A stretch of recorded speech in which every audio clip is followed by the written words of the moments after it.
Driver यहाँ जमा हुए रेलवे स्टेशन पर, क्या मांगने हैं आपकी सरकार की, पूरी विस्तार से बताइए। मांगना तो हमारे 2 साल से चल रही साहब। सब में पहली मांगनी तो हमने ऑनलाइन पावती की है, अवैध वाहतुक है, कंपनी की बसेस और तुम्हारे city buses, rickshaw stand, pickup point, drop point, sharing दर फलक, शेयरिंग के रेट, ऐसे कई डिमांड्स हमारी है जो हम 2 साल से डिमांड करते आ रहे। कलेक्टर ऑफिस, डिविजनल ऑफिस, वाहतुक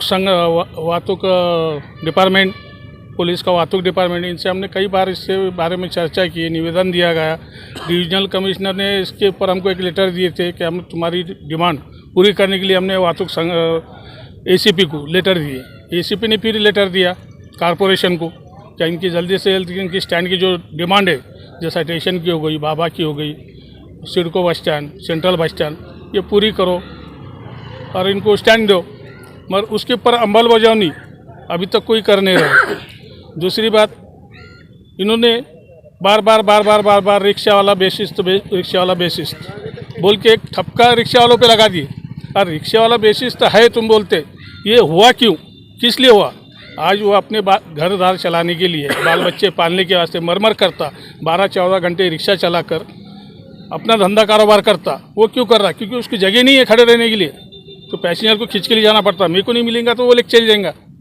कहाँ पैसेंजर कहाँ से बिठाना है, कहाँ छोड़ना है, ये रिक्शा वालों को पता ही नहीं, क्योंकि उनको स्टैंड है ही नहीं, ना ड्रॉप पॉइंट है, ना पिकअप पॉइंट है, ना स्टैंड है। सर, पूरे मराठवाड़ा में ऑटो रिक्शा वालों की यूनियन है, सब अच्छा चलता है वहाँ पर। खास करके औरंगाबाद के रिक्शा वालों को नज़रअंदाज क्यों किया जाता है?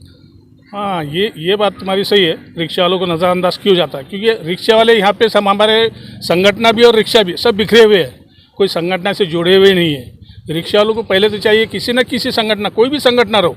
अब हम तो महाराष्ट्र लेवल के, महाराष्ट्र कुर्ती समिति है, हम तो कोई रिक्शा वाले को सभासद भी नहीं बना सकते। मगर जो दूसरी संगठन है यहाँ पर, वस्त्र दल है, परिवर्तन है, भीमसेना है, भीम ग्रुप है, जय महाराष्ट्र रिक्शा स्टैंड है, ऐसे जो संगठन है इनसे इनको जोड़ना चाहिए। ये जब जोड़ेंगे इनकी ताकत लड़ेंगी। आज हम यहाँ से औरंगाबाद से लेकर बम्बई तक इस चीज़ के लिए लड़ रहे। अभी हमारे नवे आवे डीसीपी साहब नांदेड़कर साहब ने एक मीटिंग बुलाई थी। मैं पहले तो उनका अभिनंदन करता हूँ, उन्होंने मीटिंग बुलाई।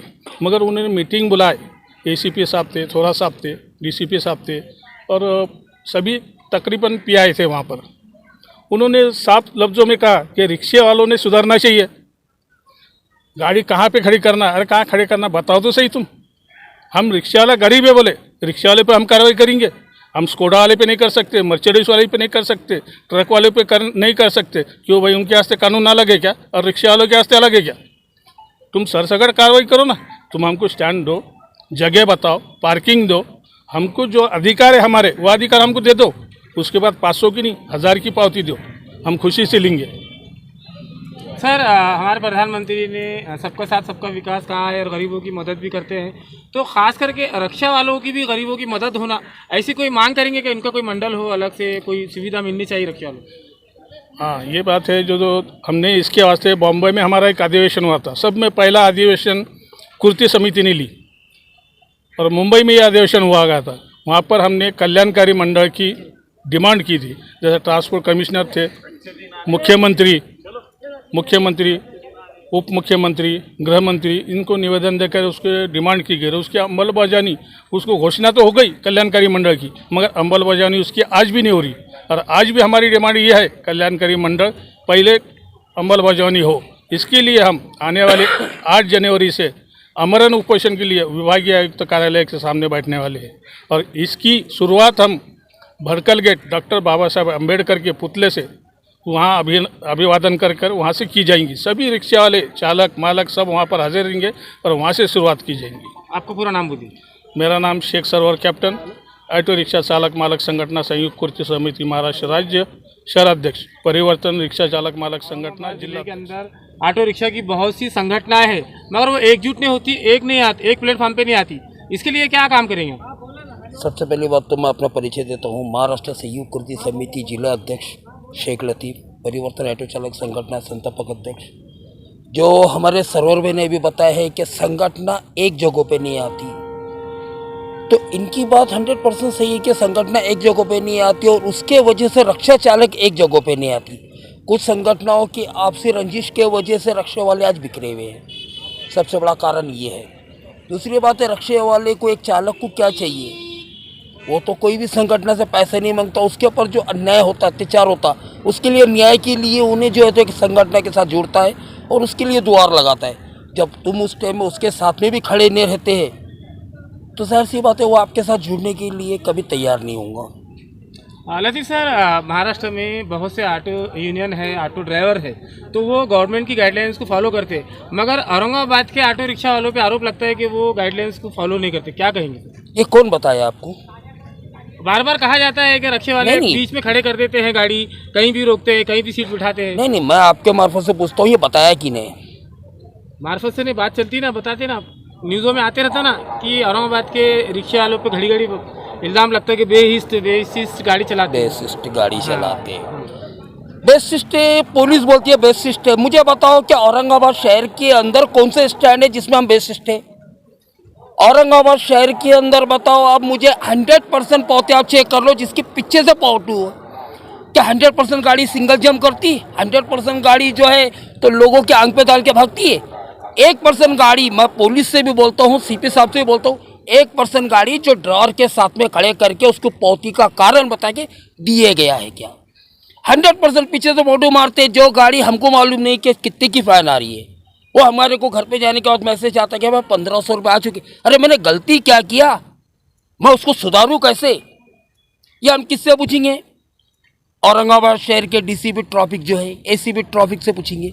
लेकिन ये बात करने की परिस्थिति में नहीं है। इन्होंने इनके माइंड के अंदर एक चीज़ बना ली है कि हम रक्षा को ख़त्म करेंगे, हम ई रक्षा लेंगे, हम जो है तो लखपति को करोड़पति और करोड़पति को अरबपति बनेंगे, जैसा इस सिटी बस छाती में ला के छोड़ चुके हैं। नहीं, मेरा एक सवाल है। बिल्कुल। महाराष्ट्र कुर्सी समिति के आप जो है जिला अध्यक्ष हैं, तो आप यहाँ के जो रिक्शा यूनियन के जितने भी लीडर हैं, तो आप बैठ के सब एक जगह मीटिंग क्यों नहीं लेते? क्यों जो है तो उसका मसला नहीं आता? बार बार जो है तो आप लोगों को आंदोलन करना पड़ता है, धरने मोर्चे करना पड़ता है, फिर क्यों जो है तो सरकार डामाडोल कर रही है? क्यों आप एक जगह आते नहीं हैं?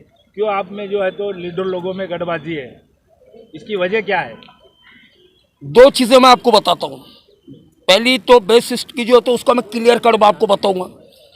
सबसे पहली बात है कि महाराष्ट्र संयुक्त कृषि समिति महाराष्ट्र राज्य को 16 यूनियन संगठने हैं। कुछ यूनियन है, कुछ यूनियन जिसकी गिनती नहीं है, लेकिन कुछ अपने पर्सनल बिजनेस के वजह से वो लोग हमारे साथ जुड़े नहीं हैं और हमको चाहिए भी नहीं। रही बेसिस्ट की बात, रक्षा वाले बेसिस्ट है, तो अभी मैं सीधा आरोप लगाता, डायरेक्ट बोलता हूँ। महाराष्ट्र के सीएम 2019 में और 2021 में हम लोग ने सूबेदारी गेस्ट हाउस में मुलाकात किए थे, तो सीएम साहब ने डायरेक्टली बोले थे कि इनके मुद्दे, इनके रक्षे वालों के मुद्दे आप मेरे कने भेजो और जल्द से जल्द इसके ऊपर अमलबजानी करो। जब ये सीएम की बात मानने को तैयार नहीं है तो कौन बेसिस्ट है, मुझे आप ही बताओ।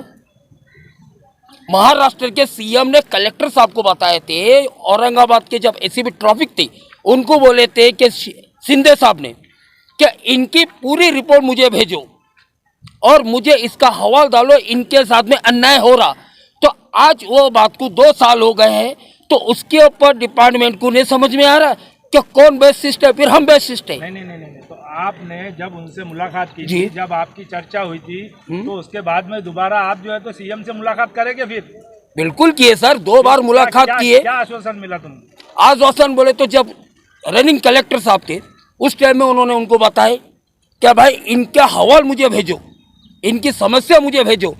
तो हमारी बदकिस्मती बोलना, रक्षे वालों का दुर्भाग्य बोले जाएगा क्या वो जो कलेक्टर साहब थे उनकी बदली हो चुकी, लेकिन उसके बाद का कोई कलेक्टर हो या कोई कमिश्नर साहब हो उसके ऊपर कोई अमलबजानी नहीं हुई है। आपकी मांगियाँ पूरी नहीं हुई तो अगले निर्णय क्या लेंगे आप, और आपका पूरा नाम बोल दीजिए। सबसे पहली बात तो हम जो है तो आने वाली 8 जनवरी से अमरन उपोषण चक्री उपोषण पे जा रहे हैं।